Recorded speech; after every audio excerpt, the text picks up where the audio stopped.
नमोऽस्त्वनन्ताय सहस्रमूर्तये सहस्रपादाक्षिशिरोरुबाहवे सहस्रनाम्ने पुरुषाय शाश्वते सहस्रकोटियुगधारिणे नमः। एकविंशतितमः श्लोकः। 21 श्लोकसङ्ख्या। ईशानः प्राणदः प्राणो ज्येष्ठः श्रेष्ठः प्रजापतिः हिरण्यगर्भो भूगर्भो माधवो मधुसूदनः इति। तर्हि सहस्रनामानि एकस्य देवस्य, एक देव का हजारों नाम। तर्हि तत्र एतावत् पर्यन्तं कति नामानि चर्चितानि, कितने नाम चर्चा कर चुके हैं? संपूर्णतया मिलित्वा 63 नामानि चर्चितानि। 63, 63 नेम्स, इतने सारे चर्चा कर चुके हैं। तर्हि गतदिने प्रभूतः इति नाम्नः विषये चर्चितम् आसीत्। प्रभूतः इत्युक्ते तत्र किमस्ति, ऐश्वर्यं पुनः किमस्ति, तस्य ज्ञानं प्रभूतमस्ति, अनलिमिटेड, बहुत कुछ है। इतना कुछ एतावत् इत्युक्ते बहु किमपि अस्ति इति अस्माभिः चर्चितम् आसीत्। पुनः त्रिककुब्धाम इत्युक्ते त्रिककुब्धाम, ककुब् इत्युक्ते दिक् इति अर्थे अत्र प्रयुक्तम। ककुब का अर्थ दिक्, ऐसे अर्थ में प्रयोग कर चुके हैं। तर्हि त्रिककुब, तीनों दिशाओं में वो है। त्रिककुप इत्युक्ते तीन दिशा कौन कौन से हैं? तत्र तो वयं तो अष्टदिक् विषये पश्यामः।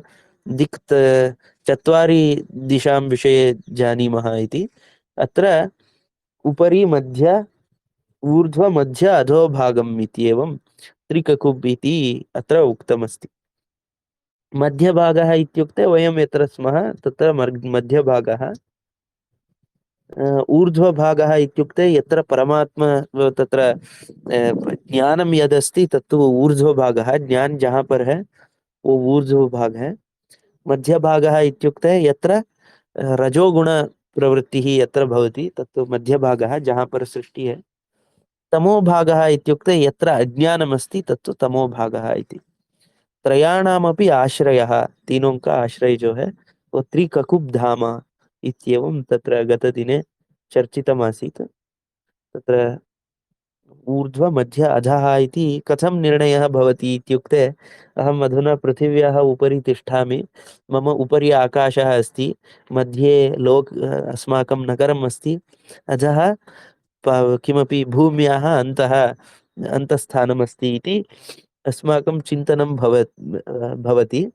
तस्यापि तथा चिन्तनं कुर्मः चेदपि तस्यापि आश्रयः त्रिककुब् धाम स एव। धाम वही है उनका भी, किंतु अत्र इतोपि भिन्नम् उच्यते। ऊर्ध्वम् इत्युक्ते यत् परमशक्तिः अन्तः यत् ज्ञानमस्ति, अथवा या शक्तिः, या ऊर्जा अस्ति, यया ऊर्जया, जिस ऊर्जा से ये सब कुछ प्रवृत्त हो रहा है, तत्र ऊर्ध्वम् इति विचिन्त्य, ऊर्ध्वं पहला वो है। पुनः मध्यभागः इत्युक्ते सृष्टिः, रजोगुण युक्त सृष्टिः यदस्ति तत् मध्यभागः। तमोभागः इत्युक्ते अज्ञानेन वयं तेन सर्वां सुखं पीडां सर्वम् अनुभवामः। अधुना ऊर्ध्वभागः इत्युक्ते ज्ञानम् इति चिन्तयामः, ज्ञानं। मध्यभागः इच्छा, अनन्तरं क्रिया इति। ज्ञान इच्छा क्रिया इत्येवमपि भवितुमर्हति।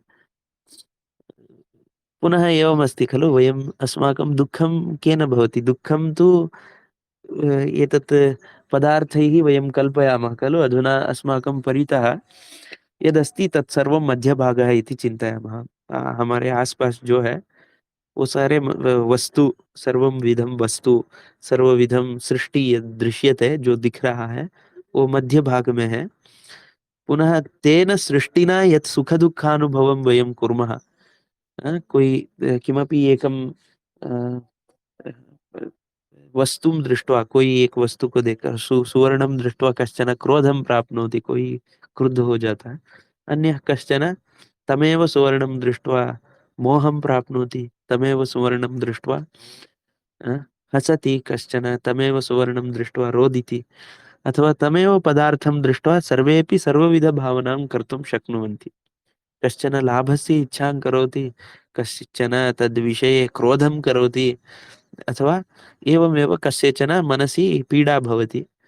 एतत्तु सत्यं नास्ति खलु। सुवर्णे पीडा अस्ति वा? सुवर्णे सन्तोषः अस्ति वा? सुवर्णे दुःखमस्ति वा?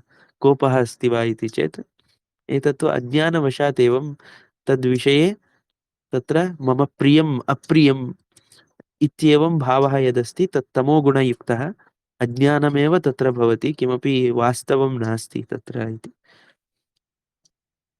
यथा रागद्वेषादि न पदार्थानाम् एतत् मम प्रियम्, एतत् मम अप्रियम्, एतत् मह्यम् उपयुक्तम्, एतत् मह्यम् अनुपयुक्तम् इत्येवं तत्र विभागं कृत्वा यत् पश्यामः तमोगुणभागः इति विचिन्त्य अधोभागः, अधः, मध्य, उपरि इत्यपि चिन्तयितुं शक्नुमः। ऐसे भी चिंतन कर सकते हैं। तर्हि त्रयाणामपि विषयाणां तत्र आश्रयः त्रिककुब्धाम इति विषये चर्चितं। पुनः पवित्रं, पवित्र इति शब्दस्य अर्थः जो पाप को निवारण करता है। एवं अहं ह्यस्तनदिने किञ्चित् उपरिष्टादेव चर्चितमासीत्, ऊपर-ऊपर से देखकर चले थे, पवित्र और मंगल और परम शब्द का अर्थ को।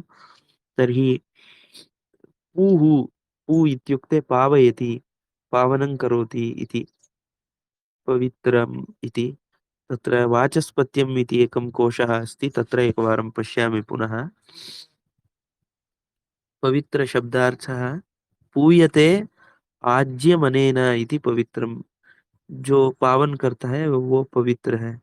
कोई इसको वो आज्यम इत्युक्ते यत्र यज्ञकार्येषु यज्ञकार्य जब करते हैं तब आज्यपात्रम् एकं भवति। आज्यपात्रे किञ्चित् पवित्रं स्थापयन्ति। कोई एक पवित्र के लिए ऐसे डालते हैं, तर्हि आज्ये यत्किमपि दोषाः सन्ति ते नश्यन्ति इति। पूयते आज्यमनेन इति पवित्रम् इति। तर्हि उत् उत्पवनशब्दे लक्षणे पुनः विष्णौ पवित्रं मङ्गलं परम् इति विष्णुसहस्रनाम्नि आगतं तदेव। पवित्रं मङ्गलं परं, पवित्र विष्णु को भी पवित्र कहा जाता है।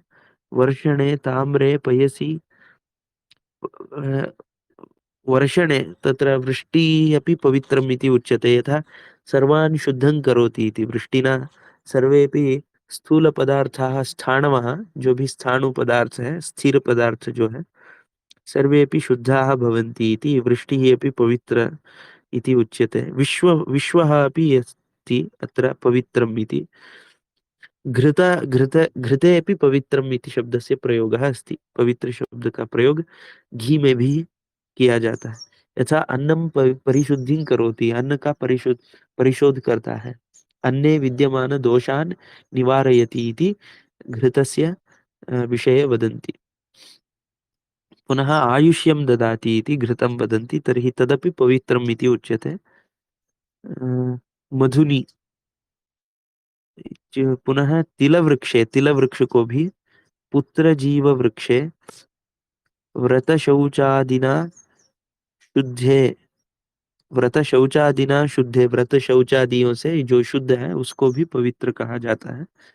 तो पवित्र शब्द से व्युत्पत्ति ही कथम अस्ति, पवित्र शब्द कैसे मतलब निकलता है, ये स्पष्ट होना चाहिए। पवित्र एकवारं पूर्वम् एकवारं दृष्टवान् किन्तु विस्मृतवान्। पहले जब पवित्राणां पवित्रयो मङ्गलानां च मङ्गलम् इति यदा एषः पृच्छति खलु, युधिष्ठिर भीष्म को जब पूछता है पवित्र से भी पवित्र क्या है, मंगल से भी मंगल क्या है, एवं पृच्छति स्म, तद्विषये अधुना चर्चितं किन्तु विस्मृतवान्। अ, अत्र पू इत्युक्ते पू प्लस् इत्रः इति। पू प्लस् इत्रः। पू इत्युक्ते तत्र पुनाति इति पू, पू पुनाति प्लस् कर्तरि इत्रः इति शब्दस्य कः अर्थः अहं न जानामि। इत्रः इति इत्रः। इत्र सर्वत्र एवमस्ति, पू प्लस् इत्रः पवित्रः। अ? इत्र इति शब्दं किमपि कुत्रापि लभ्यते वा पश्यामि। ओहो, इत्र इति शब्दः कोशे न लभ्यते। इत्र शब्दकोश इत्र में नहीं किम् मिलता। इत्र किम् इत्युक्ते पर्फ्यूम् नास्ति वा? हाँ, इत्र तथा वदन्ति। भाषायाम् अस्ति, न जानामि। तथा प्रयोगः अस्ति, भाषायाः कस्यां एव भाषायामस्ति न जानामि। हम्म। अधुना पवित्रम् इत्युक्ते पू इत्युक्ते शुद्धं करोति इत्येवम् अर्थः अस्ति। अधुना अहम् अधुना उद्घाटयामि, केवलं क्रमशः पठन् गच्छामि चेत् किञ्चित् किञ्चित् ज्ञायते। अधुना बहु अस्ति पवित्र इति विषये। उदाहरणार्थं घृतं मधु। अद्य कस्य विषयस्य चर्चा अस्ति? विष्णुसहस्रनाम। प्रतिनित्यं प्रातःकाले एतस्मिन् समये विष्णुसहस्रनाम्नः एकैकं नाम स्वीकृत्य वयं चर्चां कुर्वन्तः भवामः। अस्तु। अद्य अद्य किं नाम अस्ति? अद्य तु एतदस्ति ईशानः, प्राणदः, प्राणः इत्यादि नामानि सन्ति। यथाशक्ति यथा समयं पश्यामः यावत् शक्ति। एकमेव नाम पर्याप्तमस्ति तर्हि एकमेव पर्याप्तं भवति। नो चेत् बुद्धौ तावन्ति विषयाः नायान्ति चेत्, बुद्धि में उतना विषय नहीं आता है, तथा चिन्तनं नायाति चेत् वयं अग्रेपि गन्तुं शक्नुमः तद्विषये। अधुना गतदिने वयं पवित्रं पुनः मङ्गलं परम् इति विषये बहु न चर्चितवन्तः, पूर्वं चर्चितम् इति कारणतः। अतः अधुना किमपि द्रष्टव्यम् इति मनसि आगतम्, अतः पश्यन् अस्मि पुनः। अशुभानि निराचष्टे तनोति शुभसन्ततिम्। अशुभानि निराचष्टे तनोति शुभसन्ततिम्। स्मृतिमात्रेण यत् पुंसां ब्रह्म तन्मंगलम विदुः। स्मृति मात्र से अशुभानि निराचष्टे, अशुभ सबको नाश करता है केवलम स्मृति मात्रेण। तनोति शुभ संततिम, शुभ संततिम तनोति, शुभ को ही देता है। कथम? स्मृति मात्रेण यत् पुंसां, मानव केवल स्मरण करने से ऐसा होता है। ब्रह्म तन्मंगलम विदुः, ब्रह्मा वो उस ब्रह्म उस मंगल को तत्र समझते हैं। जनाः अवगच्छन्ति, ये एवम् अवगच्छन्ति तर्हि तेषाम् एवं नाशः भवति इति। स्मृति मात्र से सभी अमंगल नष्ट हो जाता है, ऐसे समझने वालों को वैसा हो जाता है, एवं अत्र उक्तम्। तर्हि एतत् मङ्गलम् इति शब्दस्य मङ्गं लाति इति मङ्गलम्। मङ्गम् इत्युक्ते शुभं लाति, शुभ को ले आता है, एवम् अर्थः अस्ति। मङ्गलम् इति कोशे एकवारं पश्यामः चेत् मङ्गल इति विषये गतदिने कोशे न दृष्टमासीत्, अतः शीघ्रं शीघ्रं पश्यामि, जल्दी जल्दी देख लेता हूँ। मंगति हितार्थम, हितार्थम सर्पति मंगति इति। हितार्थ के लिए, हित के लिए जो जाता है, मंगति शब्द से अर्थ है हितार्थम सर्पति, हितार्थ के लिए चलता है सर्पति। दुरदृष्ट मनोनास्माद्वेति, भवान् दुरदृष्ट मनेन कुतः पठति? कल्पद्रुमः इति कश्चन कोशः अस्ति। यन्त्रोपरोप कविकल्पद्रुमः इति। तस्मिन् कोशे पुस्तके इत्युक्ते पुस्तकं नास्ति, तत्र अप्लिकेशन् अस्ति। अप्लिकेशन् द्वारा, मोबैल् अप्लिकेशन् अमरकोशः इति संस्कृतलिप्यां भवान् अन्विषति चेत् लभ्यते। मङ्गतेरचलम् इत्युक्ते हितार्थं यदस्ति।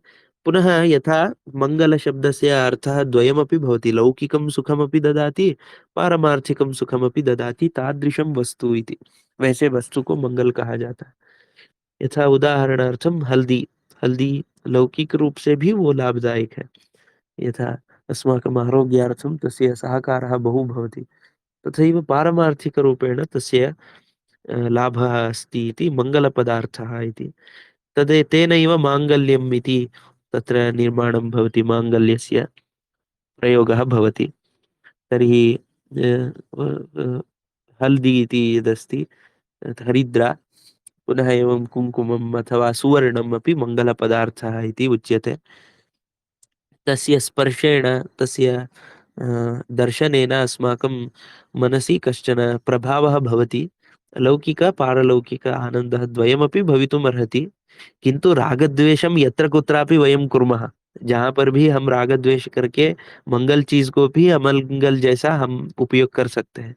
यथा मंगलमपि अमंगलवत् सुवर्णं संस्थाप्य सर्वेपि सन्तुष्टाः सन्ति वा इति चेत् तत्तु मङ्गलपदार्थः अस्ति, तथापि तेषां तेषां गृहे तु बहु सुवर्णमस्ति, अमङ्गलं किमर्थं भवति इति चेत् तत्र रागद्वेषेण मङ्गलपदार्थमपि अमङ्गलं कर्तुं शक्नुमः। किंतु तस्य मङ्गलपदार्थस्य माङ्गल्यं कदापि न नश्यति, कभी भी नष्ट नहीं होता है। तर्हि सुवर्णस्यापि एक धर्म भवति, एक धर्म होता है। तस्य स्पर्शनेन, तस्य धारणेन कश्चन लाभः भवति पारमार्थिकतया, पुनः लौकिकरूपेण अपि इति। यथा शरीरे तस्य स्पर्शेण कश्चन स्थितिः लभ्यते इति एकम्। एवमेव मङ्गलपदार्थाः बहूनि सन्ति, जो तत्र लौकिकं पारमार्थिकं द्वयमपि यत् भवति। पुनः एवमेव बहवः यथा शङ्ख इति, शङ्खनादः, शङ्खनादः तत्र केवलं कर्णेषु केवलं सम्यक् रूपेण श्रूयते, किञ्चित् मनस्समाधानं भवति इत्येव नास्ति। अतः शङ्खनादः यदि सम्यग् रूपेण क्रियते तर्हि भगवत्साक्षात्कारः एव भवति इति अनुभविनः एवं वदन्ति। पुनः घण्टानादः, तत्रापि घण्टायाः रचना अपि एवमेव भवेत् इति तत्र नियमाः भवन्ति। घंटायाः प्रमाणम एवं लोहः एतादृशः भवेत्, लोह ऐसा होना चाहिए, तस्य आकारः एतादृशं भवेत्, तस्य प्रमाणम् एतादृशं भवेत्, तस्य नादकरणकाले एवं लयेन नादः एवं करणीयम् इति यदि कश्चन अनुभवी जानाति, जो भी जानता है, सः केवलं किञ्चित् घण्टानादम् एवं करोति चेदपि तत्र विद्यमानेषु तत्र केचन भगवत् प्राप्तिं कर्तुं तत् सहकारं ददाति, तत् तादृशम् इति अपि वदन्ति। अ, अनुभवं कृत्वा एवं जनाः तद्विषय मया तत्र किं सम्यक् रूपेण अस्माभिः तद्विषये चिन्तनीयं, चिन्तयित्वा किं वदन्ति एते, किमर्थम् एवं वदन्ति इति विचिन्त्य गन्तव्यं। तर्हि एते मङ्गलपदार्थाः इति वदन्ति एतादृश। पुनः यथा शुभकार्यक्रमेषु गृहे भारतीय पद्धत्या यत् क्रियते, तत्र कार्यक्रमादिषु पूजादिषु यानि यानि पदार्थानि संगृह्यन्ते तानि सर्वाणि मङ्गलपदार्थानि इति उच्यन्ते, मङ्गलपदार्थ कहा जाता है। तेषां सङ्ग्रहणं, तेषाम् एतत् भवितव्यं, किन्तु आधुनिककाले तु सर्वत्र स्टील्, ऐरन् इत्यादीनां प्रयोगः बहु जातमस्ति। यथा गृहनिर्माणकाले सर्वदा एतत्र ऐरन् इति यदस्ति तस्य स्पर्शमपि सम्यक् न भवति इत्यपि कथितमस्ति। उसका स्पर्श भी ठीक नहीं होता है। उसका स्पर्श से, आयरन का स्पर्श करने से थोड़ा मन में बहुत इत्युक्ते किमपि परिवर्तनं भवति, तत्र शुद्धिः न भवति इति।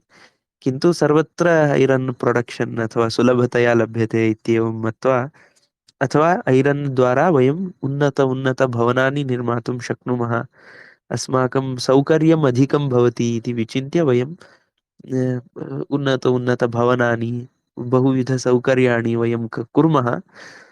तर्हि एवमेव बहूनि भवन्ति तत्र पद्धति, पूजापद्धत्यां पदार्थसङ्ग्रहणम्। आधुनिककाले तु ते पदार्थाः नैव लभ्यन्ते कुत्रापि। तर्हि मङ्गलपदार्थानां प्रयोगः इति अधुना किञ्चित् न्यूनं जातमस्ति। अ, यदि एवमेव सर्वं त्यजामः तर्हि विद्यमानपदार्थाः अपि नष्टाः भवन्ति इति। तत्कर्म कोऽपि न करोति खलु। यदि केऽपि न स्वीकुर्वन्ति तर्हि तद्विषये कः मङ्गलपदार्थानां तत्र संरक्षणं कोऽपि न करोति। तर्हि तदर्थं यदि पूजादिकं यदि इत्यादि न भवति तर्हि एतत् सर्वमपि गच्छति इति अस्ति। किन्तु एतत्तु एकं मङ्गलम् इति यदस्ति वस्तुतः वस्तुनि अस्ति वा इति प्रश्नः। किसी वस्तु में है क्या मंगल? सुवर्णे अस्ति वा मङ्गलम् अथवा कस्यापि वस्तुनि अस्ति वा इति चेत् अस्ति, किन्तु मङ्गलानां च मङ्गलम्, उनमें मंगलता कहाँ से आया है? तर्हि मङ्गलानां च मङ्गलं यदस्ति तत्तु परमात्मा एव सर्वविधतया सः पोषयति इति अस्ति।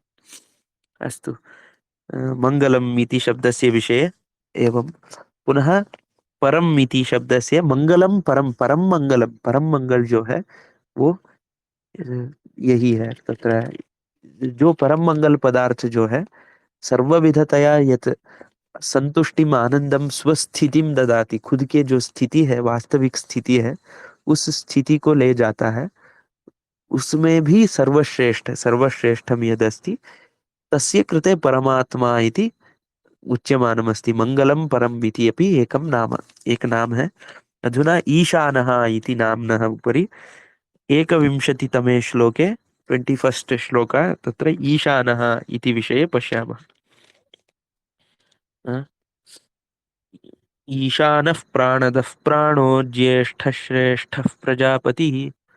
मध्ये वक्तुं शक्नुवन्ति, अहम् एकं फ्लो मध्ये गच्छामि, भवन्तः अपि भवतां मनः अपि विचिन्त्य वदामि। अत्र ये केऽपि सन्ति जो भी लोग हैं, मम मनसि आगच्छति, अहं भवन्तं जानामि, आप लोगों को जानता हूँ, तर्हि भवन्तः यथा यथा चिन्तयेयुः इति मम मनसि आगच्छति। आप लोग जैसे जैसे चिंतन कर सकते हैं, आपका स्थिति जैसे जैसे हो सकता है, इसको मैं थोड़ा एवं विचिन्त्य तद्विषये अनुमानं कृत्वा, ऐसे अनुमान करके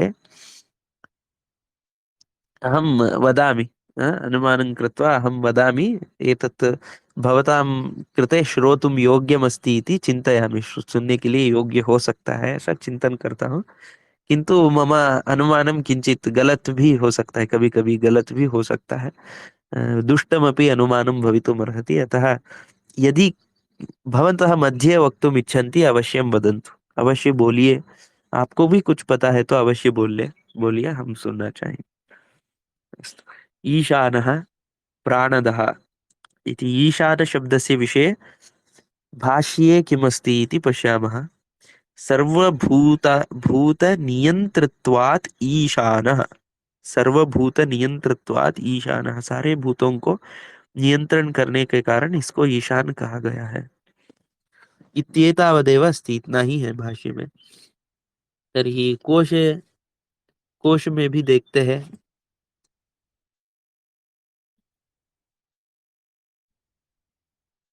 ईशान इति शब्दः अस्ति कोशे। ईशानम् इति पुल्लिङ्गी नपुंसकलिङ्गे अपि अस्ति, पुल्लिङ्गे अपि शब्दः अस्ति। ईशानम् इत्युक्ते ज्यो ईश प्लस आनश् इति, ईश प्लस आनश् इति ईशानम् इति एवं प्रयोगः अत्र दर्शितः।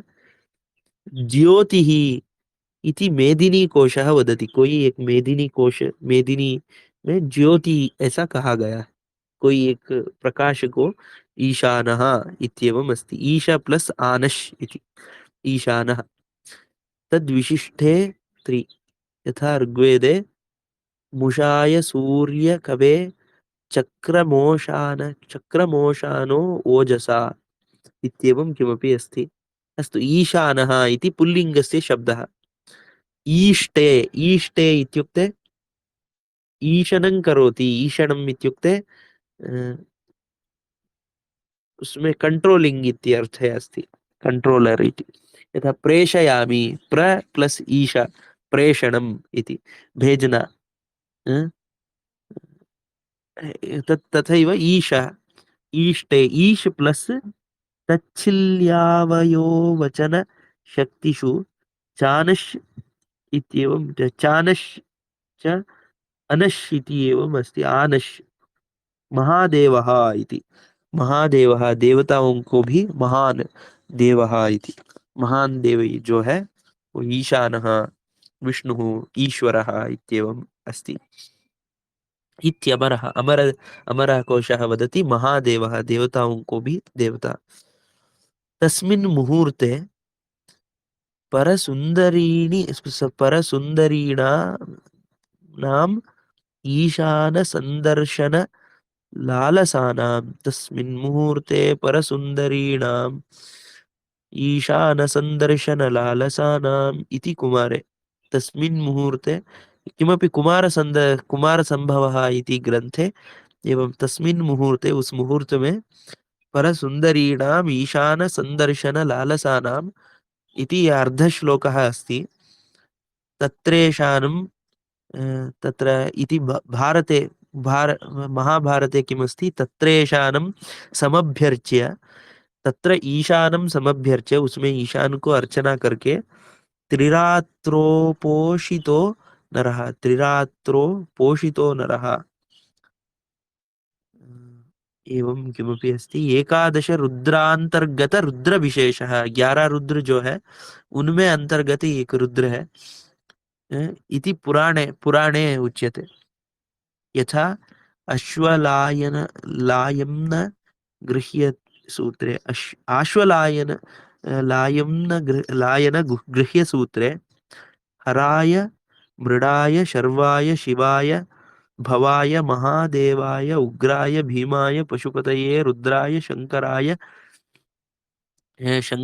ईशानाय स्वाहा इत्येवं तत्र मन्त्रादिकम् अस्ति कुत्र आश्वलायन सूत्रे एवम् अस्ति इति ईशान शब्दस्य हर रुद्र मृड इत्यादि पर्याय पदानि अथवा तस्यैव स्तुतिः इति उच्यते स्तुति के रूप में अलग अलग नाम का प्रयोग है ईशानः इति विषये पुनः दूतमूर्तिधरः दूतमूर्तिधरः शिवः दूतमूर्तिधरः इत्युक्ते हम न जानामि कि पुनः स च धूम्रजाटिलः धूम्रवर्ण का रक्तवर्णमपि रेड कलर भी नहीं है व्हाइट कलर भी नहीं है धूम्र वर्ण तत्र जटा अस्ति इति एवम् अस्ति जाटिलः यथा मार्कण्डेये सा चाह मीशानम् अपराजिता दूतत्वं गच्छ भगवन् पार्श्वं शम्भुनिशुम्भयोः पार्श्वं दूतत्वं गच्छ इत्येवं किमपि अस्ति सन्दर्भं वयं न पठितवन्तः अतः बहु विवरणात्मकं न पठामि कुत्र कुत्र ईशान शब्दस्य प्रयोगः अस्ति इति ईशान शब्द का प्रयोग कहाँ कहाँ पर है अनन्तरं तस्य अर्थः कः इति ज्ञायते शिवाष्टमूर्त्यन्तर्गत सूर्यमूर्तिः सूर्यस्य विषये आगतं पश्यन्तु सूर्यं त्यक्त्वा किमपि नास्ति अद्य दिनं किमस्ति दशमी तिथिः अस्ति ओडिशा मध्ये किमपि सूर्यविषये पर्वः अस्ति इति उक्तमासीत् खलु अधुना सूर्यः इत्युक्ते अस्माकं भारतीयं चिन्तनं एतत् तो नास्ति खलु केवलं यह दृश्यते सः तो सूर्यः अस्ति जो दिख रहा है वो तो सूर्य है किंतु तस्य तत्वं सूर्य तत्वम् इति पश्यामः चेत् सूर्य तत्व को हम देखते हैं तो तत्र सूर्ये विद्यमानः प्रकाशः कस्य इति चिन्तयामः चेत् श्रीमन्नारायणस्य इत्युक्ते नारायण इत्युक्ते नारा मतलब ज्ञान है नारदः इत्युक्ते ज्ञानं यः ददाति नारं ददाति इति नारदः नार को जो देता है वो नारद है नार शब्दस्य अर्थः ज्ञानं नारायणः इत्युक्ते ज्ञानस्य द्वारः ज्ञानमेव सः ज्ञानस्वरूपः इत्येवम् अर्थः ज्ञान का स्वरूप है एवम् अर्थे प्रयुक्तमस्ति अथवा नारा इत्युक्ते नराणां समूहः नारा नरों के समूह को नारा कहा गया है तेषाम् अयनम् उनके लिए जो मार्ग है उनका जो लक्ष्य है अयनम द्वारः यः अस्ति सः एव अस्ति इति सन्तोषस्य द्वारः आनन्दस्य द्वारः इत्येवं नारायणशब्दस्य एवम् अर्थः अस्ति तर्हि सूर्यनारायणः इत्युक्ते सूर्यः किं करोति रात्रिकाले प्रकाशः न भवति तर्हि ज्ञानं नास्ति यदा प्रकाशः उत्पतति सर्वत्र, सभी जगह प्रकाश जब उत्पन्न हो जाता है, उत्पतति, तर्हि सर्वस्य ज्ञानं भवति।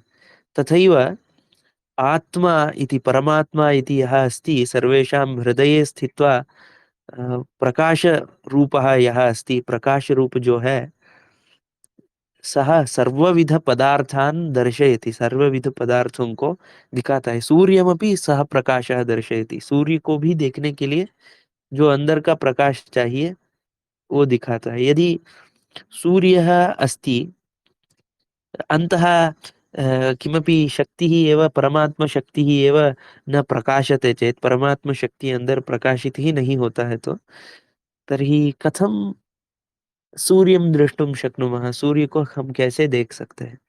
तर्हि प्रकाशस्यापि प्रकाशः इति कश्चन अस्ति। पुनः अन्तः प्रकाशः अस्ति, बहिः सूर्यप्रकाशः नास्ति चेत् सूर्यः न दृश्यते। इत्युक्ते सः स्वयं प्रकाशः अस्ति, वहाँ पर भी है, तत्र अत्रापि अस्ति, यहाँ पर भी स्थित होकर प्रकाशित कर रहा है। परमात्मा अत्रापि अस्माकं हृदये बुद्धौ स्थित्वा प्रकाशं ददाति, सूर्येऽपि स्थित्वा प्रकाशं ददाति। सर्वत्र प्रकाशं दत्वा परस्परं सर्वविधम् एकं करोति। जो अलग-अलग पदार्थ है, उसमें एक है वो, एकः अस्ति सः। तेनैव सूर्यः इति ज्ञानं मयि भवति, मुझ में सूर्य का प्रकाश हो जाता है। तर्हि सूर्यः दूरे अस्ति, अहं दूरे अस्मि, किन्तु द्वयोः एकं मेलनम् अस्ति खलु, योग हो रहा है, परमात्मा से ही हो रहा है। तर्हि तादृशः प्रकाशः इति तत्र सूर्यनारायणः, सवितृसूर्यनारायणः इति उच्यते। अत्रापि प्रकाशः सूर्यः इति आगतं किल, अतः उक्तवान्। किमिति आगतं, क्यों आया? अधुना शिवमूर्त्यंतर्गत सूर्यमूर्ति, शिवमूर्ति के अंदर विद्यमान सूर्यमूर्ति ही सूर्यमूर्ति है, उसको भी ईशानः इति उक्तमस्ति इति स्मृति, स्मृतिरागमश्च, स्मृति और आगम में ऐसा कहा गया है। परमेश्वरः यथा कृष्ण यजुर्वेदे सर्वेन्द्रिय गुणावासम, सर्वेन्द्रिय विवर्जितम, सर्वेन्द्रिय गुणावासम, सारे इंद्रियों के गुणों में जो रहता है, सर्वेन्द्रिय विवर्जितम, सर्व सर्वस्य प्रभुमीशानम, सभी का प्रभु को, ईशान को, सर्वस्य शरणं व्रहम इत्येवं, तथा च इत्येवम् अस्ति। कुत्र? आगमे अस्ति, नास्ति, महाभारते अस्ति इति। महाभारत में ऐसा है। कृष्ण, हाँ, कृष्ण यजुर्वेदे अस्ति, कृष्ण यजुर्वेद में है, सर्वेन्द्रिय गुणावासम, सारे इंद्रियों में जो गुण है, जो यत् उत्तम गुणः अस्ति, यथा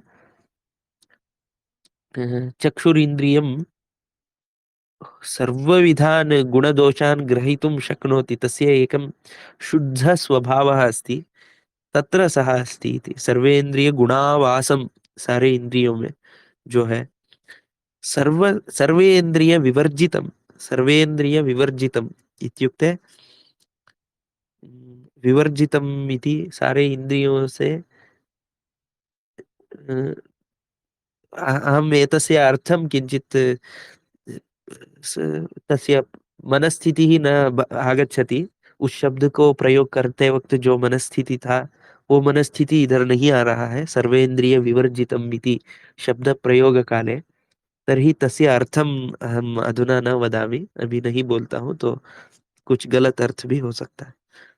यथा मम मनसि एवमेव किञ्चित् भवति, सर्वेन्द्रिय विवर्जितम् इत्युक्ते सारे इंद्रियों से विवर्जित इत्युक्ते तस्य सः इंद्रिय नास्ति इति वा? अस्तु, न भासते विवर्जितम् इति। भगवद्गीतायामपि एतादृशपदम् अस्ति। उस पद के प्रयोग में जो, जिस स्थिति में प्रयोग कर रहा था, उसी स्थिति में हम प्रयोग करेंगे तो हमें समझ में आएगा।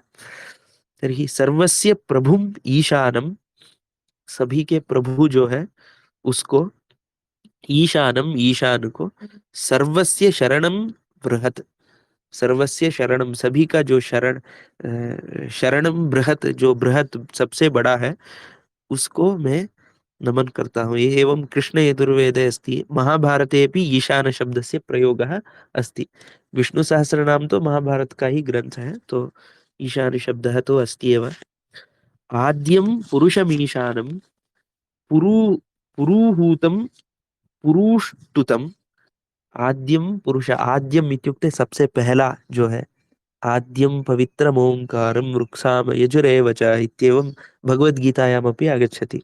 आद्य जो प्रथम है, तर्हि आद्यम पुरुषम, पहला जो, पहला पुरुष जो है, ईशानम, ईशानम इत्युक्ते तदेव कंट्रोलर इति सर्वस्य।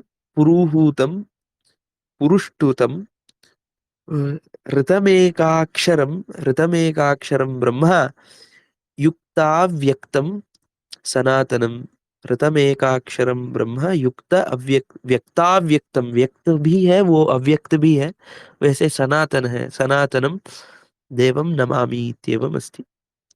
साध्या पुत्रो देवता भेदः, कोई देवता भेद है, ईशान, ऐसे भी प्रयोग है। पुनः धर्माल्लक्ष्म्युद्भवः, धर्मात् लक्ष्म्युद्भवः, धर्म से लक्ष्मी उत्पन्न होती है। हम धर्मस्य समाश्रयं, धर्मं समाचरामः चेत् लक्ष्मी लभ्यते। लक्ष्मी इत्युक्ते विविधलक्ष्मी इति उच्यते, सन्तानलक्ष्मी, गृहलक्ष्मी, विद्यालक्ष्मी, अ, धैर्यलक्ष्मी, अथवा किमपि किमपि उच्यते खलु। सर्वविधलक्ष्मी विषये बहुविध इत्युक्ते वस्तुतः संतानं, संतानलक्ष्मी कथं भवति, यदि संतानं लभ्यते किन्तु तत् संतानं नास्ति, दुस्तानमस्ति। दुस्तान का अर्थ क्या है? दुष्ट, दुष्ट कंटिन्यूएशन, दुष्ट रूप से जो कंटिन्यूएशन होता है वो दुस्तान है। संतानम इत्युक्ते सम्यक रूपेण यत् कंटिन्यू भवति, अच्छे रूप से जो कंटिन्यू होता है वो संतान है। तर्हि यदि वयं तत्र बहवः, बहूनि सन्तानानि प्राप्तानि, 10 20 सन्तानानि प्राप्तानि, किन्तु 20 सन्तानमपि दुष्टाः एव सन्ति, तर्हि दुस्तानम् इति वक्तव्यं, तर्हि सन्तानं न भवति। तथैव धनम् इति, धनलक्ष्मी इति वदामः चेत्, धन को मैंने पा लिया बिजनेस मध्ये, अहम धर्म किमपि न पालयामि, धर्म तो मैं पालन नहीं करता हूँ, किंतु मम समीपे 100 कोटि रूप्यकाणि सन्ति, 100 करोड़ रुपया मेरे पास है, तर्हि तत्तु धनं धनमेव नास्ति। किमर्थम्? अ, तत्र लक्ष्मी नागच्छति अधर्म अस्ति चेत्। धर्म, धर्मेण लक्ष्मी उद्भवः, धर्म से धर्म धर्म धर्माल् लक्ष्मी उद्भवः। कामः साध्यान् व्यजायत, कामः साध्यान् व्यजायत। कामना जो होता है वो साध्य और असाध्य को उत्पन्न करता है। एवं किमपि अस्ति, सर्वं संदर्भानुगुणं सम्यक् रूपेण वदामि इति मम कॉन्फिडेंस नास्ति, कदाचित् दोषाः भवन्ति। प्रसवं व्यजन व्यजनं चैवं, प्रसवं व्यजनं चैवं ईशानं सुरभिं तथा इत्येवं महाभारते अस्ति। अ, पूर्णतया संदर्भः न ज्ञायते। शमी वृक्षः इत्यपि ईशानः इति उच्यते, शमी वृक्ष को भी ईशान कहा गया है। शमी वृक्षः इत्युक्ते अस्तु, अधुना तद्विषये उसको ईशान क्यों कहा गया है, उसका लक्षण देखना है, शमी वृक्ष का जो स्वभाव है उसको देखकर उसको ईशान क्यों कहा गया है वो समझ में आ जाता है। तर्हि एतस्य पर्यायपदानि एवं सन्ति ईशान शब्दस्य। शम्भुरीशः पशुपतिः, शम्भुः ईशः पशुपतिः, शिवः शूली महेश्वरः, शूलिन, शूल को जो धारण करता है शिव है, महेश्वरः महा ईश्वर है, महानियंता, ईश्वर सर्व, ईश्वर शर्व, ईश्वर है, शर्व है, शर्व इत्युक्ते विष्णु सहस्रनाम्नि अपि आगतम्। शर्व, शर्व इति शब्दस्य अर्थः किं, सर्वः शर्वः शिवः। शर्व इति शब्दस्य अर्थः कः आसीत्, क्या भूल गए क्या, अत्र विस्मृतं वा? हाँ? अत्र अस्ति अष्टमूर्ति अस्ति खलु, तर्हि हाँ, तत्र शर्व भव रुद्र उग्र भीम पशुपति ईशान और महादेव, महादेवः सर्व इति। शिव जी के इन सर्व आदि अष्टमूर्तियां पृथ्वी, जल, अग्नि, वायु, आकाश, क्षेत्रज्ञ, सूर्य और चंद्रमा को अधिष्ठित करते हाँ, हैं। एवं हाँ, शिव पुराणे अस्ति। अतः इत्युक्ते सर्व इत्युक्ते हाँ, पृथ्वी तत्त्व अस्ति। तस्य अ, अ, नामम् अपरं नामम् तर्हि अस्ति अत्र एवमस्ति, अत्र शृणाति संहार समये संहरति, संहार समय में संहार करता है, शृणाति इति, शृणाति इति शर्वः, प्रजाः शृणाति, सकलाः प्रजाः शृणाति, सारे प्रजाओं को शृणाति, संहार समये संहरति, संहार के समय में संहार करता है। संहारः इत्युक्ते यः यथा हिंसनम् इति नास्ति, संहारः इत्युक्ते एकम् आयुधं स्वीकृत्य कस्यापि उदरे स्थापनम् इति नास्ति। संहारः इत्युक्ते हरणम् इत्युक्ते लयकरणम् इति अर्थः, लयकरण। यथा आहारः इति शब्दे यथा अस्ति, आहार को हम जब करते हैं, आहारः इति यत् पदार्थः लघु एतदस्ति, तत् अन्नं वयम् अन्तः आहारः, संहारः एव भवति। संहारः इत्युक्ते उसका वध किया एवं, वध इति अपि तस्यापि अर्थः भिन्नः अस्ति, किल्लिङ्ग् इति नास्ति। संहारः इत्युक्ते इस् अ किल्लर् इति नास्ति, यथा क्रैम् मास्टर् किल्लर् इति नास्ति। तर्हि ईशानः इत्युक्ते किम् आसीत्, ईश् शृणाति, शृणाति सर्वभूतानि इति शर्वः। यथा पूर्वं पठितं न विस्मर्तव्यम्, अतः पुनः स्मृतवान्।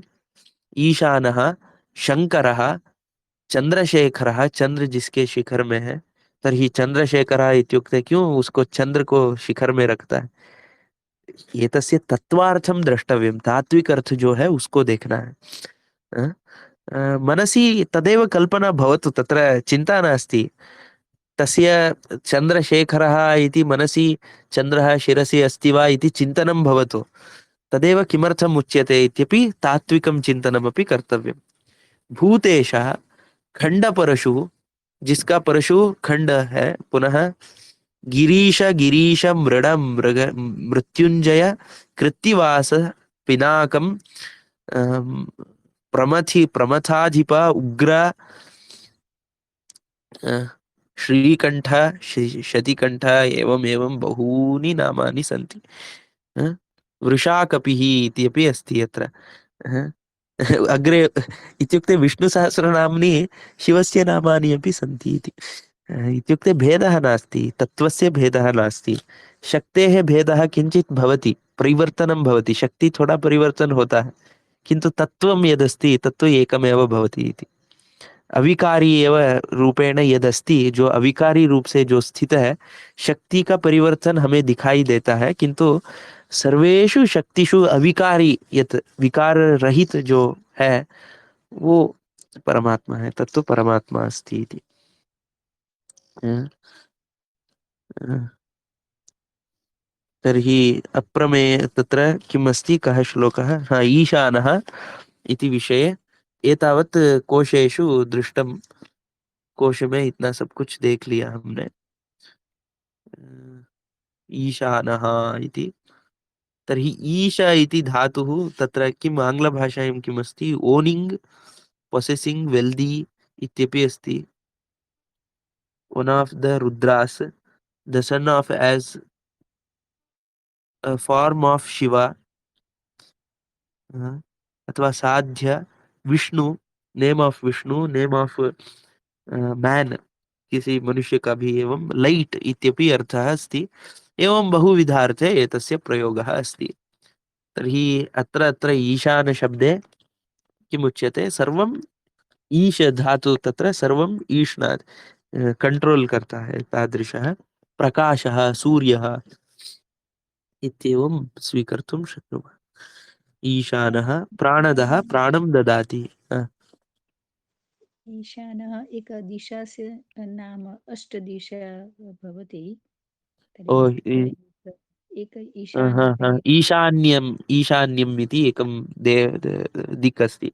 यथा पूर्वं, पश्चिमम्, उत्तरं, दक्षिणम्, ईशान्यम्, आग्नेयं, नैऋत्यं, वायव्यम् इति।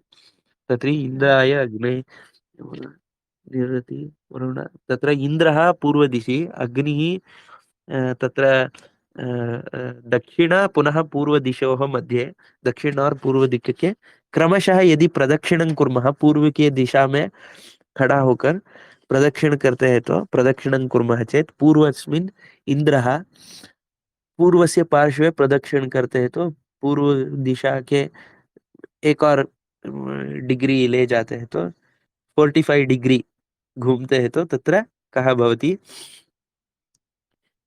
अग्निः पुनः 45 डिग्री भ्रमणं कुर्मः चेत् यमः पुनः 45 निरृतिः पुनः वरुणः वायुः वायुः पुनः इन्द्र वरुण कुबेरः पुनः ईशानः इत्येवं तत्र उच्यते तत्र ईशान्य दिक् देवता ईशान्य के दिक् का जो देवता है उसको ईशान कहा जाता है उत्तर इत्येवमपि अस्ति। उत्तर पूर्व दिशा मध्ये ईशान आगच्छति खलु। उत्तर पुनः पूर्व दिशायाः मध्ये उत्तर और पूर्व के बीच में ईशानः इति उच्यते। तर्हि केवलं तत्र अस्ति वा इत्युक्ते तत्र किमपि धर्म अधिकम् अस्ति उसमें ईशान शब्द का जो अर्थ है उस वो ज़्यादा प्रकाश हो रहा है उस जगह में तत्र अधिक प्रकाशः भवति अतः तत्र सः शब्दः प्रयुक्तः वो उस अधिपति को वैसा नाम आया है उसके अधिक यथा नामं वयं दद्मः इति नास्ति नाम दिया जाता है ऐसा नहीं है यदि वस्तु भवति वस्तोः शब्दरूपमपि भवति अर्थरूपम शब्दरूपम इति भवति अर्थरूप भी होता है शब्दरूप भी साथ साथ ही होता है यथा किमपि एकः वस्तु अस्ति तर्हि तस्य शब्दम् अस्त्येव इति चिन्तनीय अस्त्येव इति शब्दं नास्ति एतादृशं वस्तु किमपि अस्ति वा इति चेत् नास्ति अस्मिन् जगति अपि नास्ति अन्यलोके अपि नास्ति कुत्रापि नास्ति यदि वस्तु अस्ति तस्य एकं शब्दः अपि भवति ईशानः इति वो एकः शब्दः तत्तु किमपि उत्पन्नः केनापि दत्तः इति नास्ति किसी से दिया गया नाम है ऐसा नहीं है शब्द ही ब्रह्म है शब्दैव ब्रह्म अस्ति शब्दैव तत्त्वमस्ति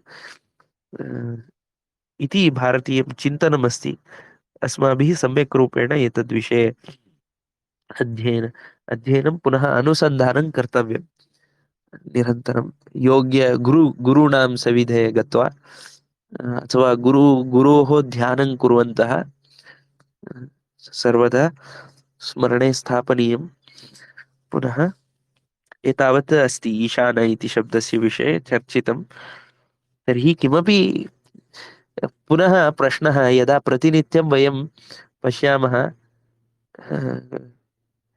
जनानां भिन्न भिन्न चिन्तनानि आगच्छन्ति यथा लोके कश्चन भगवान् अस्ति नियन्ता अस्ति नियन्ता नास्ति स्वरूपं भिन्नं भिन्नं वदन्ति यथा अस्माकं मनसि एव प्रतिनित्यं परिवर्तनं भवति खलु प्रतिनित्य अलग अलग चिन्तन आते हैं तथैव एतत् जगदपि अस्माकं शरीरसदृशमस्ति हमारे शरीर के जैसा ही इस दुनिया है यथा अस्माकं शरीरे वयं स्थित्वा अद्य मनसि किं चिन्तनम् आगच्छति परमात्मा अस्ति श्वः मनसि परमात्मा अस्ति वा परश्वः परमात्मा इति अहं सम्यक् मार्गम् एतत् सम्यक् इति भासते अन्यत् प्रपरश्वः अन्यः सम्यक् मार्गः इति भासते एवमेव परिवर्तनं चिन्तनस्य विचारस्य यथा शरीरे भवति तथापि जगति अपि भवति दुनिया में भी वैसा होता रहता है अद्य कश्चन सिद्धान्तः अत्युत्कृष्टः इति समाजः अंगीकरोति आज बहुत बड़ा समाज एक अंगीकार करता है श्वः अन्यमेकं विचारं सम्यक् इति अंगीकरोति एवमेव बहुविध विभागाः एक ही व्यक्ति में बहुत सारे संशय होते हैं ना संशयः कथं भवति विचारद्वयम् आगच्छति चेत् दो विचार आ गए तो संशय आ जाता तर्हि अस्माकं मनसि अपि विचारद्वयं त्रयं चतुष्टयं पञ्च षड् विषयाः आगच्छन्ति तथैव जगति अपि जैसे शरीर में संशय होता है वैसे दुनिया में भी बहुत सारे यथा स्वयमेव चिन्तयति अस्माकं समीपे फॉलोवर्स एतावन्तः जनाः किमर्थं सन्ति, इतने सारे फॉलोवर्स में कितने डॉक्टर है, कितने इंजीनियर है, कितने एजुकेटेड पीपल है, एजुकेटेड जनाः सन्ति, इतने ही लोगों में कितने लोग बेवकूफ, सभी लोग बेवकूफ हो है क्या, इतने सारे लोग, एवं चेत् जनाः मूर्खाः न सन्ति, किन्तु जगत् स्वरूपम् एवम् अस्ति खलु। यथा मनस्वरूपं मनः यथा प्रतिनित्यम् एकैकं चिन्तयति, तथैव जगतः समूहः अपि एकैकं चिन्तनं कुर्वन् गच्छति। वो समयः बहु अतीतः। तर्हि अस्माभिः तत् न द्रष्टव्यम्, अस्माभिः किं सत्यम् इत्येवं स्वयमेव विचिन्त्य तत्र संशयं विना एक निश्चयेन, निश्चयं कथं केवलम् अभिमानेन नास्ति, सम्यक् रूपेण अनुसन्धानेन कर्तव्यमस्ति। तर्हि ईशानः इति नाम्नः उपरि चर्चा समाप्ता। अधुना किमपि वक्तव्यमस्ति चेत् वदन्तु, समयं बहु स्वीकृतवान् अहम्। मह्यं तु किमस्ति, एकं क्षणं भवति एतत्, यदा विष्णुसहस्रनाम आरभ्यते निरन्तरं गच्छति, यदा समाप्यते सन्तोषः भवति, सम्यक् वदामि चेत्, अथवा सम्यक् न वदामि चेदपि तद्विषये चिन्तनमपि भवति, सन्तोषः तु भवत्येव। एवं गच्छति मम समयः। भवतां कृते कथं गच्छति न जानामि। निधानं गच्छति वा अथवा शीघ्रं इत्युक्ते सम्यक् रूपेण गच्छति वा? यथा केवलं 1 घंटा, 1 घंटा एव, एक ही घंटे में हम प्रवाहस्य विरुद्धं तरणं कुर्मः चेत्, प्रवाह के विरुद्ध तरण किया तो वो 1 घंटा बहुत सारे दिन जैसा लग सकता है। बहु घंटात्रयं, घंटाषट्कम् इत्येवं भासितुं शक्यते। प्रवाहेण सह 1 घंटा गच्छामः चेत्, प्रवाह के साथ 1 घंटा में अस्माकं कृते भासते यत् 10-15 निमेषाः सन्ति इति। अतः भवतां कृते कथं भासते? आपको कैसे लगता है?